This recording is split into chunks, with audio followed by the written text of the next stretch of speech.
इस एपिसोड में हम बनाएंगे एक मज़ेदार सा चॉकलेट बिस्किट केक। आप इस रेसिपी को रमज़ान में भी बना सकते हैं दावत इफ्तार के लिए। तो लेट्स गेट स्टार्टेड।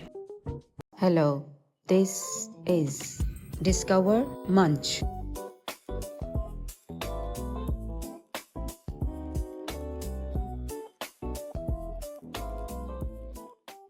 एक पैन में आप आलमंड्स को ड्राई रोस्ट होने के लिए रख दें। वो अच्छे से जब रोस्ट हो जाएं तो उनको कूल डाउन कर लें। अब इन आलमंड्स को एक ग्राइंडर में रफली चॉप कर लें।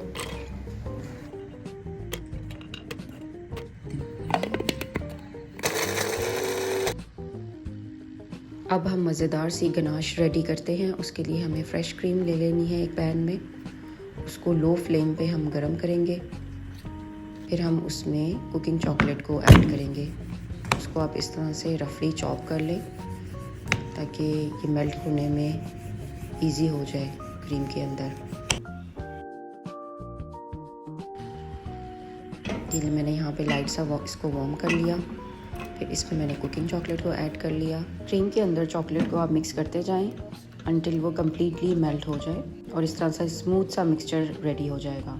After some time ganache is ready. अब इसको रूम टेम्परेचर पे हम ठंडा होने के लिए रख देते हैं। अब आप एक पैन ले लें। उसके अंदर आप ब्राउन शुगर डालें half a cup cocoa powder and 200 ml of water and 150 grams of butter, unsalted butter. इनको आप मिक्स कर लें चूल्हे पे रखने से पहले और बॉयल आने तक आप इसको पकाते रहें। और ये पिंच ऑफ सॉल्ट भी आप इसमें ऐड कर लें और इसको आप मिक्स करते जाएं अनटिल द बटर मेल्ट्स और उसमें लाइट से बबल्स आ जाएं। तो फिर आप उसको 5 मिनट्स के लिए और कुक करें और रूम टेम्परेचर के लिए ठंडा होने दें। अब एक बोल में आप 400 ग्राम्स ऑफ मैरी बिस्किट्स, उनको हाथों से ही क्रश करके आप इस तरह से डालते जाएं।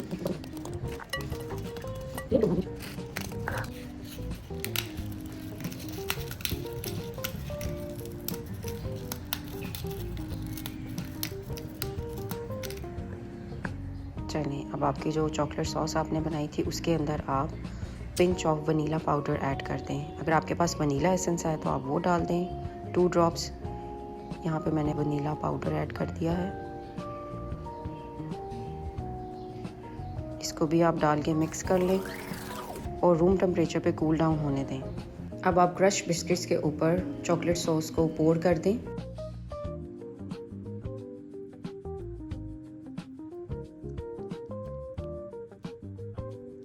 इनको मिक्स कर लें और आलमंड्स जो आपने रोस्ट किए थे क्रश्ड, वो भी इसके अंदर डाल दें।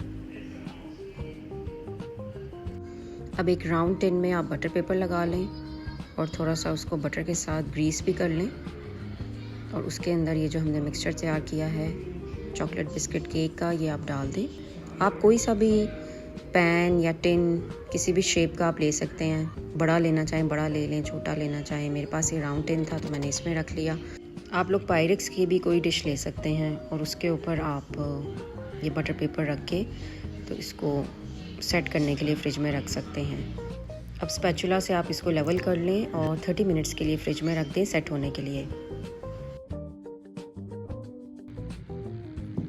30 मिनट्स के बाद आप इसको निकाल लें और गनाश को आप इसके ऊपर डाल के दोबारा से सेट होने के लिए रख दें। इसको लेवल कर लें अच्छा सा, ऐसे आप कर लें ताकि इसकी एयर सारी निकल जाए।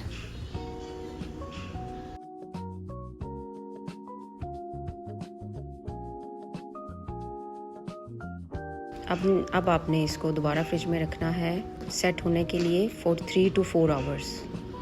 चलें जी, मज़ेदार सा हमारा चॉकलेट बिस्किट केक फ्रिज में बिल्कुल सेट हो गया है। अब हम इसको टिन से निकालते हैं।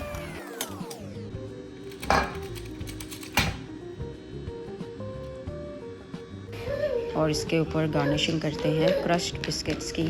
आप क्रश्ड नट्स ले सकते हैं या क्रश्ड चॉकलेट ले सकते हैं, जो भी आपको टॉपिंग पसंद है आप उससे इसकी गार्निशिंग कर सकते हैं।